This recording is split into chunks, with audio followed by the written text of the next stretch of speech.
الحمد لله وكفى وسلام على عباده الذين اصطفى أما بعد. فعن عبد الله بن عمر رضي الله عنهما أن عمر رضي الله عنه حين تأيمت بنته حفصة رضي الله عنها قال لقيت عثمان بن عفان رضي الله عنه فعرضت عليه حفصة رضي الله عنها فقلت إن شئت أنكحتك حفصة بنت عمر رضي الله عنهما قال سأنظر في أمري فلبثت ليالي ثم لقيني فقال قد بدا لي ألا أتزوج يومي هذا فلقيت أبا بكر الصديق رضي الله عنه فقلت إن شئت أنكحتك حفصة بنت عمر رضي الله عنهما فصمت أبو بكر رضي الله عنه فلم يرجع إلي شيئا إلى آخر الحديث رواه البخاری. حضرت عبداللہ ابن عمر رضی اللہ عنہما سے روایت ہے، وہ بیان کرتے ہیں کہ جب حضرت حفصہ رضی اللہ عنہا بیوہ ہو گئیں تو حضرت عمر رضی اللہ عنہ حضرت عثمان رضی اللہ عنہ سے ملے اور ان سے کہا کہ تم چاہو تو حفصہ بنت عمر کا نکاح تم سے کر دوں گا. انہوں نے کہا کہ میں اس معاملے میں غور کروں گا. حضرت عمر رضی اللہ عنہ کہتے ہیں کہ میں نے کئی روز انتظار کیا، پھر ان سے ملاقات ہوئی تو انہوں نے کہا کہ میرے سامنے یہ بات آئی ہے کہ میں ابھی شادی نہ کروں. پھر میں ابو بکر صدیق رضی اللہ عنہ سے ملا اور ان سے کہا کہ اگر آپ چاہیں تو میں حفصہ کا نکاح آپ سے کر دوں. اس پر حضرت ابو بکر رضی اللہ عنہ خاموش ہو گئے اور مجھے کوئی جواب نہیں دیا. میں ان پر حضرت عثمان رضی اللہ عنہ سے زیادہ رنجیدہ ہوا. میں کچھ دن ٹھہرا کہ رسول اللہ صلی اللہ علیہ وآلہ وسلم نے حفصہ کے لیے پیغام دیا اور میں نے حفصہ کا نکاح آپ صلی اللہ علیہ وسلم سے کر دیا. اس کے بعد ابو بکر رضی اللہ عنہ مجھ سے ملے اور کہنے لگے کہ تم نے میرے لیے حفصہ کے نکاح کی بات کی اور میں نے کوئی جواب نہیں دیا، تو شاید تم مجھ سے ناراض ہو. میں نے کہا ہاں. حضرت ابو بکر رضی اللہ عنہ نے کہا کہ مجھے اس میں جواب دینے سے اور کسی بات نے نہیں روکا مگر صرف اس بات نے کہ رسول اللہ صلی اللہ علیہ وآلہ وسلم نے ان کے ساتھ نکاح کا ذکر فرمایا تھا اور میں حضور صلی اللہ علیہ وآلہ وسلم کا راز افشا نہیں کر سکتا تھا. اگر رسول اللہ صلی اللہ علیہ وآلہ وسلم ان سے نکاح کا ارادہ ترک فرما دیتے تو میں کر لیتا. اس حدیث شریف سے ایک اہم سبق یہ حاصل ہوا کہ اگر کوئی آدمی کسی کو کوئی راز کی بات کہے تو اس دوسرے شخص پر یہ لازم ہے کہ اس راز کو مخفی رکھے، کسی کے سامنے اس کا اظہار نہ کرے، بالخصوص اگر وہ راز رسول اللہ صلی اللہ علیہ وآلہ وسلم کا ہو تو اس کی اہمیت اور بڑھ جاتی ہے اور یہ بھی امانت میں داخل ہے. جیسے حدیث شریف میں آتا ہے المجالس بالامانہ، اگر مجلس میں کوئی بات کی جائے اور کہا جائے کہ اس کو اپنے تک محدود رکھو، کسی اور کو نہ بتانا، تو یہ بھی امانت ہے اور اس کا تقاضا یہ ہے کہ اس بات کو کہیں اور نقل نہ کیا جائے. ایک دفعہ سرکار دو عالم صلی اللہ تعالی وسلم کی خدمت میں آپ کی ازواج مطہرات بیٹھی تھیں اور آپ کا مرض الوفات تھا. اس وقت حضرت کی صاحبزادی حضرت فاطمہ الزہرا رضی اللہ تعالیٰ عنہ تشریف لائیں.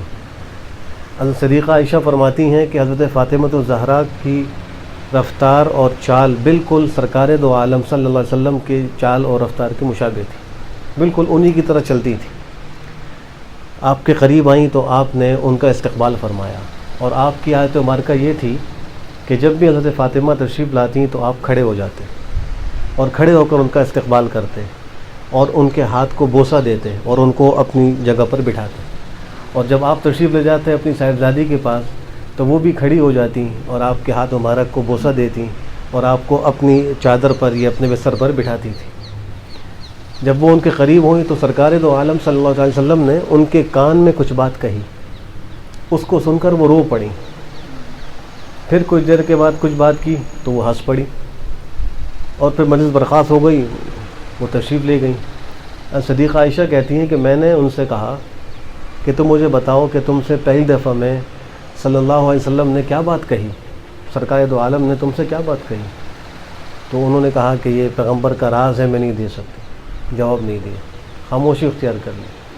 جب آپ کی وفات ہو گئی تو اس کے بعد پھر انہوں نے پوچھا کہ اب تم کو میں قسم دیتی ہوں، اب تو بتا دو کہ وہ کیا بات تھی، تم کیوں روئی اور کیوں ہنسی؟ تو انہوں نے اس پر فرمایا کہ جب پہلی دفعہ میں روئی تو آپ نے مجھ سے یہ فرمایا تھا کہ بس میری اب موت کا وقت قریب ہے، جانے کا وقت قریب ہے، اب میں جانے والا ہوں۔ اس پر میں رنجیدہ ہو کر رو پڑی۔ پھر آپ نے مجھ سے فرمایا کہ تم اس بات سے خوش نہیں کہ اللہ نے تم کو عورتوں کا سردار بنایا، ساری عورتوں کا۔ ایک روایت میں فرمایا کہ اس امت کی تمام عورتوں کا اللہ نے تم کو سردار بنایا، تم اس پہ خوش نہیں؟ تو میں ہنس پڑی۔ اب دیکھیے انہوں نے اپنے والد کے راز کو راز رکھا زندگی تک، اور اس کے بعد پھر اس کے بارے میں بتلایا۔ اسی طریقے سے ایک روایت میں آتا ہے کہ میاں بیوی کے آپس کے جو خاص تعلقات ہوتے ہیں وہ بھی ایک راز ہوتے ہیں، ان کا تذکرہ کسی اور کے سامنے کرنا یہ لعنتی کام ہے۔ اگر شوہر بیوی کے بارے میں ذکر کرے یا بیوی شوہر کے بارے میں ذکر کرے کسی اور کے سامنے تو یہ لعنت والا کام ہے، اس پر حدیث شریف میں لعنت آئی ہے۔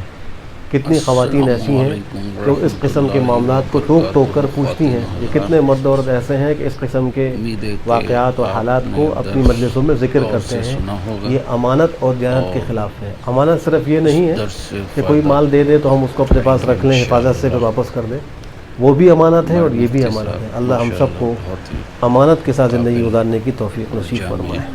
الحمدللہ رب العالمین، قرآن و حدیث والصلاۃ والسلام علی خیر اور تجوید القرآن یا رب کی بھی العالمین۔ کلاسز ہوتی ہیں۔ آج جو ہم نے اپنی مسجد فیس 2 مسجد توحید آپ کو دکھایا ہے، یہ آج میں نے آپ کو اس کا زیادہ تر اندر کا حصہ دکھایا میں نے آپ کو، اور یہ جتنی مسجد باہر سے خوبصورت ہے اتنی ہی اندر سے بھی اچھی ہے، اور اس کا زبردست برحمتک یا لک ہے ارحم۔ ماشاء اللہ، اور بڑی حسین مسجدوں میں یہ شمار ہوتا ہے، اور اس کی ماشاء اللہ اس کو دیکھ بھال بھی اس کی بہت اچھی طریقے سے کی جاتی ہے، اور ماشاء اللہ سارے لوگ اس میں انٹرسٹ لیتے ہیں، اور یہاں کے رہائشی D H A phase 2 Malir Cantt کی یہ مسجد ہے ماشاء اللہ، اور اس میں ماشاء اللہ نمازی بھی کافی اچھے ہیں، لوگ بھی اچھے ہیں، اور ہمارے مفتی صاحب ماشاء اللہ زبردست ہیں، ان کی وجہ سے بھی ماشاء اللہ مسجد میں کافی رونق رہتی ہے۔ جزاک اللہ خیرا، اللہ حافظ۔